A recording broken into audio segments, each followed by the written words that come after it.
And it was goodbye to Belle Île. Right, clutch off, I keep forgetting, clutch is off. Main sail's up, so I did that while we're on anchor. I think we're going to motor for an hour or so now, just while the breeze is due to kick in, and also just to get some juice in the batteries and to get going. And then it doesn't need to worry too much about being on solar for the next day or so. And then final job, tidy up my anchor ball, make sure the anchor is stowed properly, which it is, tie down the dinghy, and then we're pretty much set in then for a good passage. So look at this, we are in a wind angle, slap probably about 170 at the minute, and we are sailing at 5.5 knots. This is something we have never managed before. It's a little bit rolly, but thanks to poling out the head sail, we've done it, which is really exciting. I've got a little bit of trimming to do before I'm happy, but this should be us now for the rest of the day, and that's really cool. Obviously we've got to keep an eye on it because it's harder to reef, it takes a bit more work to put things away, but in these conditions right now it's absolutely perfect. The wind's going exactly where we want to go. We're like an old-fashioned square rig sail, just going where we're blown. This is what Hugh and John were setting up in last week's video, so it was great to see it in action. We sailed all the way across to Île D'yeu before it was time to take the sails down and head into the marina. This is the first time we've been in a marina since Brest, and it's such a treat. We're not rocking, we're gonna have a peaceful night's sleep. I'm gonna have a shower with unlimited time. Oh, it's gonna be amazing. And we can fill up, we've got electricity. Oh, it's an absolute treat. And off to explore the town. I really like Île D'yeu. It's a nice little fishing port famous for tuna and lobster. We really do feel like we're seeing the real France. A path less travelled, no tourist trail for us. We get to see the lovely markets, which were just about to close, as we always seem to be out of sync with the French. Whilst everyone is enjoying their lunch and the whole country shuts for a couple of hours, we are left to explore. It reminds me of lockdown, everything deserted.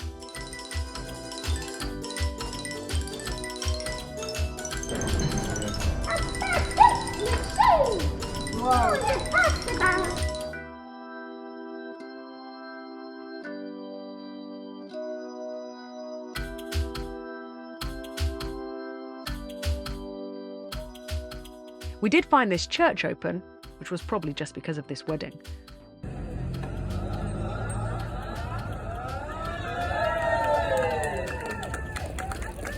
We got to the chandlery just as it opened, so Hugh was very happy. Back at the marina, we met this guy, who not only looks like my dad, but is a real inspiration.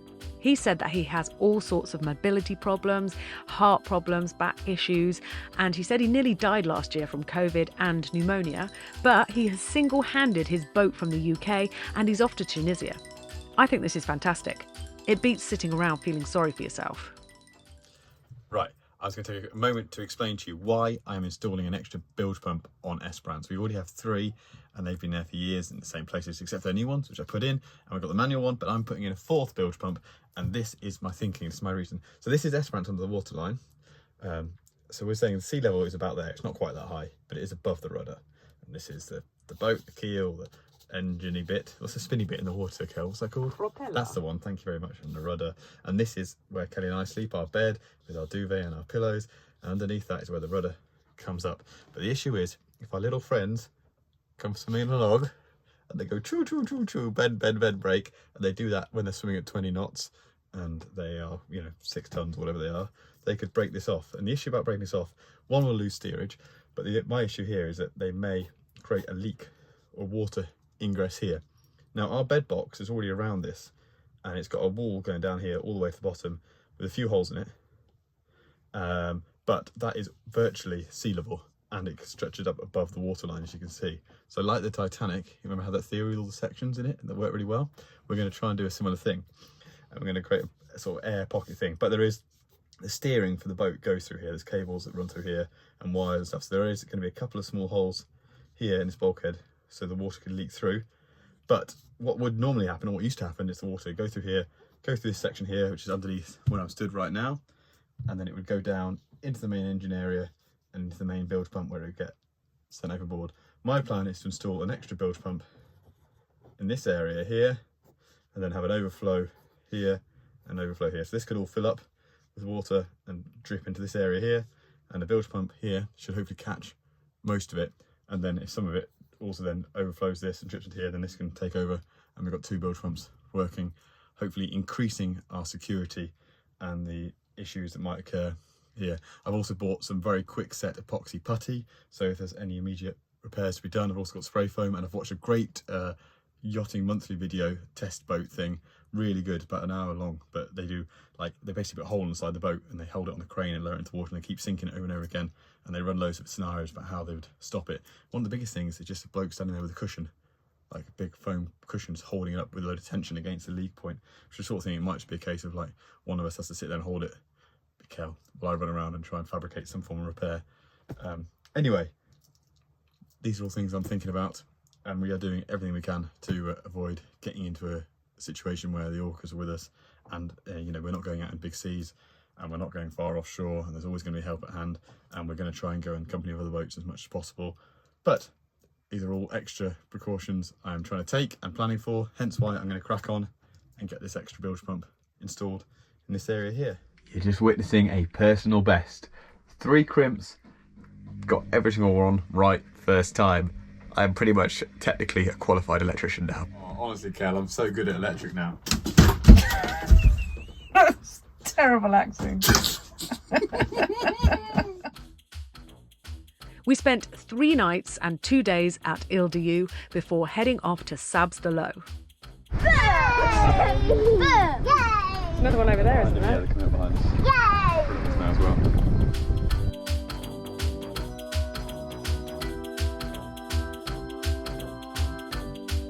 We got there early evening, and we hate paying for a marina if we don't get to spend the full day there, so we decided to anchor outside. It looked lovely and calm when we arrived, but what a mistake.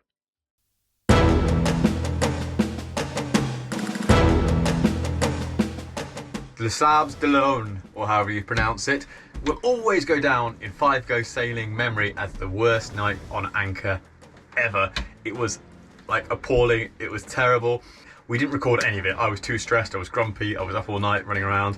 Me and Kelly were bickering, and it was terrible. So we are now going to create for you, our viewers, a dramatic reconstruction so you can imagine and visualise quite how terrible it was. Anchored outside the main beach, outside Sables-d'Olonne, a couple of hours before sunset. We had a nice time, did a bit of fishing, had some tea. It was a bit rocky, but there were a few other boats, a lot of little fishing boats, day boats, and there was one other sailing yacht anchored there. Fast forward a couple of hours, the sun had set, the swell was picking up, and the other yacht left. And every other boat anchored, in fact, had left. And I read something online about beware of the south swell. So the swell continued to pick up, but we got the kids in bed, everyone asleep, settled. And the good thing about this as well was the swell and the wind was the same direction for once. So it was right on the nose. The boat was just gently diving into the swell, which was much more comfortable than previous worst nights at anchor when we'd been rocking. So it started to get a bit silly as it got later and later into the night, sort of 9 o'clock, 10 o'clock, 11 o'clock, 12 o'clock. It got pretty absurd. Kel and I were trying to sleep in the bow cabin, the aft cabin, into the middle of the boat. Everything was rocking and banging, and particularly with this boat was just dive bombing. I think we were anchored in about 7-8 meters of water at high tide. We had loads of chain out, at least 6 times depth out, which is plenty in theory. But after hours and hours of not sleeping and being completely fraught, by about 3 in the morning, I'd finally succumbed to tiredness, and the boat was still bouncing up and diving, but I do remember falling asleep. And then fast forward about an hour, half an hour, and Kel came in a really bleary state and threw my phone at me and went, "Your phone's going off," and then she stomped off and fell back asleep. I, in my bleary-eyed state, had a look at my phone. Okay, and I just sort of looked at the track. Over the last half an hour, the anchor had started to drag, and we were heading dramatically towards the beach. So I got myself out of bed, got myself awoke, and I remember vividly, I put on my sailing boots, my pants, and my life jacket. Those were the 3 things I was wearing. I went outside, and the boat was like, it's like that time in outside Roscoff with Kelvin when the boat was just dive bombing and pitching, and it was pretty bad. And every time it snubbed on the anchor chain, the boat just yanked and janked. That'll do for a word. Anyway, I realised what I had to do. And I thought I had two choices. I'd get the anchor chain in and re-anchor, or let more chain out to stop it slipping. So I thought let's start off letting more chain out, but I was nervous because we were getting close to the shallow water. I didn't want to let out too much more. But this was when the problem was. I made my way forward on the boat. This was very hard work, and I literally had to get on my hands and knees in my pants and my life jacket and crawl up to the front of the boat to where the anchor was. And I discovered this. Right, this is the anchor bridle. So we let out the chain we need, say 30-40 meters, whatever it is for the situation. And then I get this, I stick it through a link in the chain, and then we use this to take the slack on the chain, so it's not loading the winch, which is important, so it protects the winch. And then we run this up and tie it onto a cleat on Esperance, and it also acts as a bit of a snubber and takes some of the shock. That's the idea anyway. I'm now going to show you, this was our new one, this is a stainless steel one as well. We used to have a steel one. I'm now going to show it to you. This is the one we used on the night in Les Sables-d'Olonne. You see there's something wrong with it? This is the force of the chain pulling between Esperance and the anchor bent that completely open. Those two bits used to be, I don't know how well you can see, those two bits used to be connected, and it got completely stretched under the stress, which is crazy because that's a lot of weight to cover all that. Anyway, we had over 50 meters of chain out and only 8 meters of depth, so that's plenty, and that's 8 meter high tide. Most of the time it'd be like 5 meters. Anyway, it was nowhere near enough, so I had to start the engine in my pants. I had to bring the chain in a little bit so I could take the bridle off, and then I had to release everything, and then I had to let the chain back out, and in the end I had about 80-90 meters of chain out, nearly all of our chain. And my hope was that was going to hold and that was going to work, because the other alternative was to bring the chain back in and then re-anchor somewhere else. And the final stages of our night at anchor, 4 o'clock in the morning roughly until dawn. The boat was at least not dragging, it was stable. However, the wind shifted and the boat swung around. So we were further from the beach, so we were safer. However, we were now side on to the swell, and this was almost the silliest bit of the night. In many ways it was a bit more settled, but the boat felt like the mast was just touching the water side to side. The sound you can hear is a 5-litre bottle of water on its side rolling from one side of the boat to the other. So finally the sun came up, whenever it was 7:30, 8 o'clock in the morning, and yeah, by 9 o'clock we were inside the harbour and decided next time let's just spend 40 euros and not be so tight. I don't remember this night. I think the reason why Eric didn't remember that night is because we slept through the whole thing. If I'd slept through the whole thing, you know where we'd be now? On the beach. On the beach, on our side, right in front of all the surface. What? I was the one who woke up to the alarm. I was the one who woke up when the alarm went off. So you did sleep through it. Lesson learned. Or probably not. We headed to the safety of the marina at first light. There's one there which is big and it's relaxing. There. And then there's one there. And there was one there eating, but it went away. Sables-d'Olonne. I once did a gig here with an old band I was in, and it's also the start of the Vendée Globe, so it was nice to have a look around on both accounts.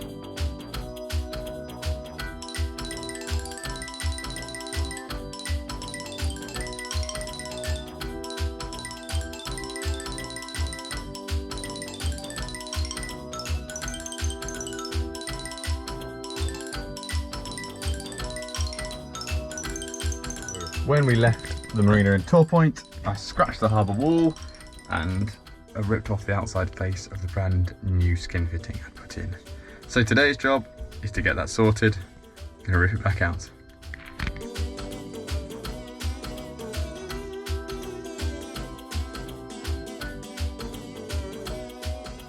So this pulled literally straight out. The slightest of tug was just held there by a little bit of silicone. As you saw, I filled it with foam to try and make it waterproof over the last couple of days, weeks. It's been fine, it's well above the waterline even when we heeled over, I checked yesterday. Right, so I'm going to put the new one in, which is a better quality one anyway, I think. Still plastic, it's above the waterline. It's fine, it's for bilge pumps, I've told. Anyway, it's fine. And that's what all the companies sell, it's fine. So, sure it's fine. Gonna clean up that hole, get that all re-drilled, cleaned, sanded back, and put this in with some new stuff. And then literally, we're just about there with this bilge pump install. Finally! Oh, Hugh, you never learn. So I've come to get my hole saw out to clean up this hole a little bit, and it doesn't really matter because I can use it anyway. But last time I used it, I drilled a hole inside the boat a couple of weeks ago in Exeter Ship Canal when I first put the skin fitting in, and I've left the fiberglass in there. Look how thick it is though. It goes from here to there. It's like that's about 15 mil, a bit more, even more. Anyway, point is, I didn't get this out then, and I haven't got it out now, and I'm probably not going to get it out now. Disappointing, Hugh. Hugh must do better.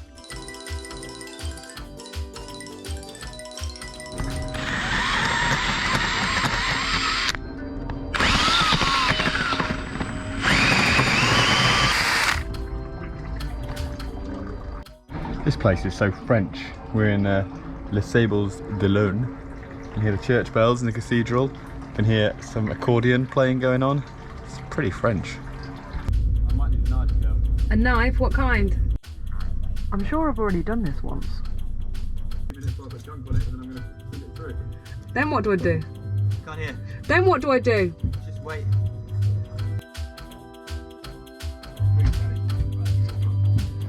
That's hand tight now. It's now in. It's done. I've only got one more thing to do, which is to connect the wires at the very end to the 24-volt distribution panel, and then I can fill up the floor with a bucket of water or two and test it. With the help of my assistant, it's now time to test the automatic bilge pump. Okay, Darcy, pour it in. Pour it all in, and then hopefully the pump will turn itself on. Yay! Okay, stop pouring. And the bilge pump's turning on. Yeah! Give it a thumbs up. Need any more? Nope, just a thumbs up. Yeah! That's it. We now have an extra bilge pump here in the back of the boat. So, for me, one of the biggest risks of the Orcas, we talk about Orcas quietly. Shut the door. There's been hundreds of interactions, hundreds of boats along this coastline we're just heading into now in Bay of Biscay, basically between Biscay, southern England, almost, top of France, all the way down to Gibraltar and just inside the Mediterranean. Hundreds of interactions between yachts and Orcas, and the Orcas are basically playing with their rudders. We're not quite sure whether they're attacking them or just playing, but they are having fun, experimenting, and literally snapping off the rudders of sailboats. These Orcas are several tons, they are big things, and it's basically like a digger playing with our boat. So it's quite concerning. Of the hundreds of interactions there has been, I think, 3 boats which have been sunk. No lives lost, fortunately. But the boats that have been sunk, people have had to evacuate, get off, get to life rafts or whatever, or get picked up by emergency services. And in these instances, it's been because the rudders have been snapped off, and the point where the rudder meets the boat, where it enters the hull through the rudder stock, has obviously been bent, broken, it's bent the hull, and that's created a water in type problem. So to me, the number one biggest worry about having an Orca interaction is that we get water we don't want inside the boat. Hence why I'm feeling much happier, much safer that we have an extra level of security here. Next big thing now, next big project is going to be adding some extra steering. So if our rudder is damaged and we can't use it, can we still steer the boat and stay safe as well? But this is, for me, this was like more important. This was a priority. This means we're one step less likely to losing Esperance, and I do need to service the manual bilge as well, because then we've got extra protection. So just trying to do some passage planning for the next 48 hours. There's a number of complications, but basically we are in Sables-d'Olonne, or at the moment, what do you call it? Les Sables-d'Olonne. I can't pronounce anything. Anyway, that's where we are, and the border to Spain is 190 miles away, but we want to hug the coast and stay near the 20-metre contour, so it's about 195 miles, which is only an extra hour or so. But yeah, looking at 1 day and 8-hour journey if we can maintain 6 knots.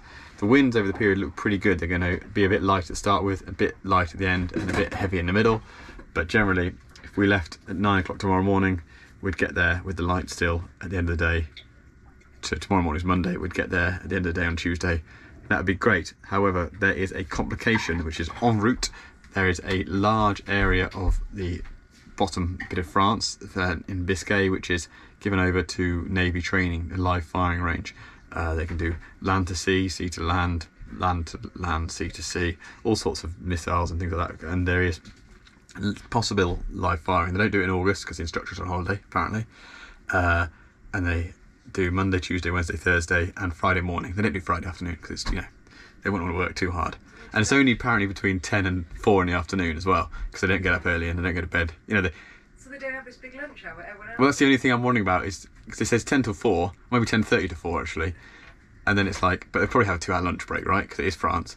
So, but anyway, the point is we're not allowed anywhere near the area if they're live firing. And apparently, unlike the English, they are firing and you are not to get in the way. Whereas in England, if they see like a sailing boat go through, they go, oh, and they all stop for the day because there's a bloody sailor in the way. Whereas in France, apparently, people said they do less of that and just carry on firing anyway. The issues we have is it's a bit of a barren part of the coast. It's for smaller bilge keeler boats, it's okay, but there's a place called the Ardon, which, as I understand it, Archaon. Oh, I can't pronounce anything today. The Archaon. I'm going to say that, which looks very pretty and very nice. But to go in there, is by the time we get to a marina or an anchorage, it's sort of 4 hours in, 4 hours out. And then there's the entrance as well. We could also take refuge. Again, each of these refuges are 60 miles apart at least. So every single one of these refuges is 12 hours sailing anyway. And each one requires several hours, once you do that 12 hours, to get in.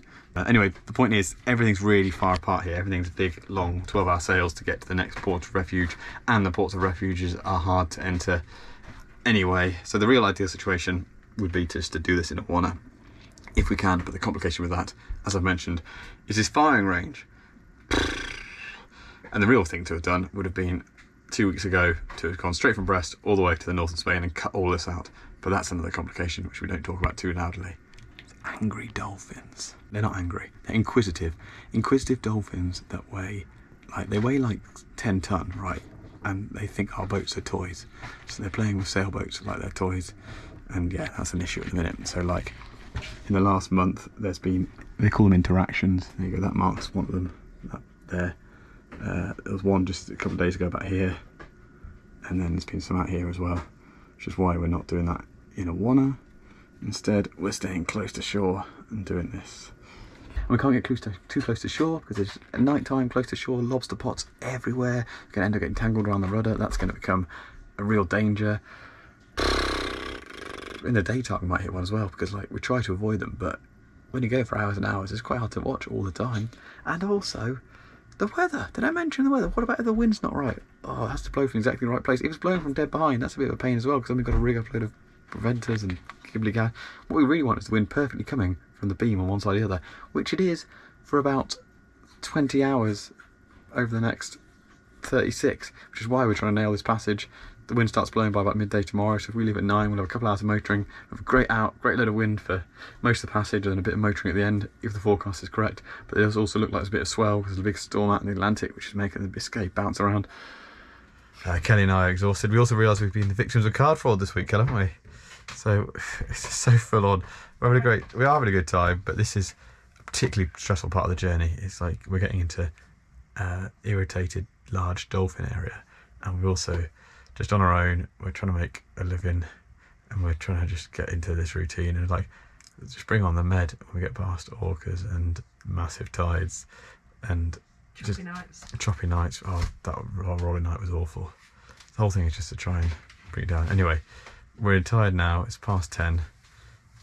We could leave earlier, but I think we'll leave about 9 o'clock, and then it gives us a couple of hours in the morning just to fill the water, bake a fill up the water, bake a cake, empty the rubbish, go shopping, take the tent down, finish the pilot plan. It's all fine.